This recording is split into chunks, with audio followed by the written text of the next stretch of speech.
Hello friend, जय जगन्नाथ। कार्तिक पूर्णिमार अनेक अनेक शुभेच्छा। एबे तो मुर्ज मौज सब चली पूजा व्रत और ये समस्त करुँच। तो चलते आज मुझे देखी कार्तिक पूर्णिमार जो चौरारे मुर्ज सब प्रकार मुर्ज करा हुए देखेबी। जमती जगन्नाथ गदा शंख चक्र गदा पद्म अँला गछ बुंदावती माँ जो कानफुल चूड़ी हार राई दामोदर सब देखेबी। सब यहीटा सब चौरा मूले सब एगुड़ा कराए। तो एमती बहुत सहज उपाय देखूँ। वीडियोटी भल लगे निश्चय सब्सक्राइब कर दिंतु। तो चलते देखूँ मुझे करुँची। आपण मैंने बहुत इजीरे यहाँ करें। एगुड़ा सब कले चौरा मूले बहुत भल, घर पर भल। बग बगुली सीढ़ी माने जोगुड़ा सब आमर पुराणा कालर रीति अच्छी एगुड़ा सब चौरा मूले करा जाए।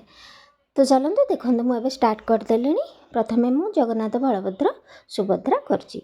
वीडियोटी भल लगे फ्रेंड्स मैंने निश्चय सब्सक्राइब करदेवे।